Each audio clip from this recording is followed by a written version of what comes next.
দার্জিলিং লোকসভা আসনের প্রার্থী গোপাল লামার হয়ে মাঠের ময়দানে তৃণমূল কংগ্রেসের নেতা থেকে নেত্রী প্রচণ্ড গরমে বড় বড় জনসভার বদলে কর্মী সভা, পাড়া বৈঠক ও বাড়ি বাড়ি প্রচারে জোর দিচ্ছে তৃণমূল কংগ্রেস।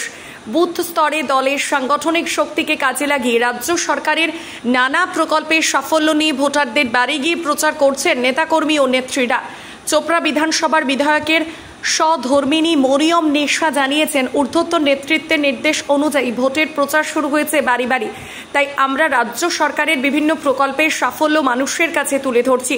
তিনি আরও জানিয়েছেন, রাজ্য সরকার যেহেতু লক্ষ্মীর ভাণ্ডার 500 টাকা থেকে 1000 টাকা বাড়িয়েছে, তাই আমরা বাড়ি বাড়ি গিয়ে মহিলাদের জানাচ্ছি যে আপনাদের স্বামীদের কাছে আর হাত বাড়াতে হচ্ছে না।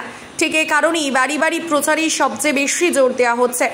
আজকের বাড়ি বাড়ি প্রচারে উপস্থিত ছিলেন বিধায়কের সহধর্মিনী মরিয়ম নেশা, আইসিডিএস সভানেত্রী সরকার বিশ্বাস, ঘিনিগাঁও অঞ্চল মহিলা সভানেত্রী লিপি খাতুন, শিক্ষা সেলের ব্লক প্রেসিডেন্ট মমতাজুল ওরফে জুয়েল।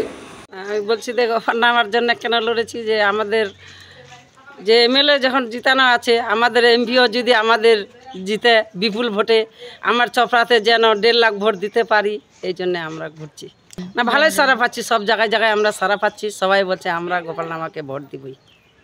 আমি তো বিরোধী দেখতেই পারছি না, সবাই তো শূন্যই বলা চলে। আহ্বান করছি বিধায়কে যেন হাত ধরে সবাই যেন মজবুত হয়, চপড়া যেন আমার শান্তিতে থাকে। একদম এটা উন্নয়নের আরও যেন উন্নয়ন হয়, এই আশা করে আমরা ঘুরছি।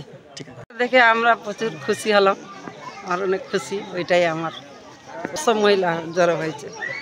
কারণ আমরা একা ছিলাম বলে না, 1 থেকে 2, 2 থেকে 4, 4 থেকে 10, 10 থেকে 100, তো এইরকম হলো কথা।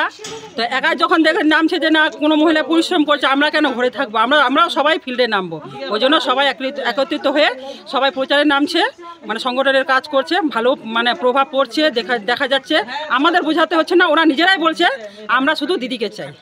বাহাগঞ্জ, তোমার এদিকে মালিপাড়া, তারপর জাগির বস্তি গেলাম, এখন আছে দয়রামগঞ্জ আছে, তারপরে আছে জাঙ্কিগঞ্জ, গোয়াবাড়ি, এগুলো করে তারপর শেষ করতে আসবে। কেমন সারা পাচ্ছেন মহিলাদের? বললাম তো 100% সারা পাচ্ছে, আমাদের বলতেই হচ্ছে না, ওরা নিজেরাই বলছে যে আমরা শুধু মমতাকে চাই, আর আমাদের উন্নয়ন কাণ্ডারি হামিদুর রহমান সাহেবের হাত ধরে শক্ত করে আমরা দিদির হাতকে শক্ত করব। আমরা এটাই বলবো যে আমরা সবাইকে এটা বলবো যে সব মহিলাগুলাই বলবো যে তোমরা সবাই শুধু গোপাল লামাকে ভোট দাও, অন্য কাউকে দিও না। কারণ আমাদের এখানকার সিটটা হচ্ছে অনেক দিন থেকে বিজেপি আছে, তো আমরা চাই যে এইবার সিটটা যাতে টিএমসি পায়। এই জন্য তোমরা মহিলাদের সেই ক্ষেত্রে বিশেষ করে বলবো, তোমরা কিছু দেখবে না, শুধু জোড়া ফুলে ভোট দিবে। আমি লিপি খাতুন, অঞ্চল। প্রত্যেকে জানেন যে অনেক মা বোন এখানে এসেছে।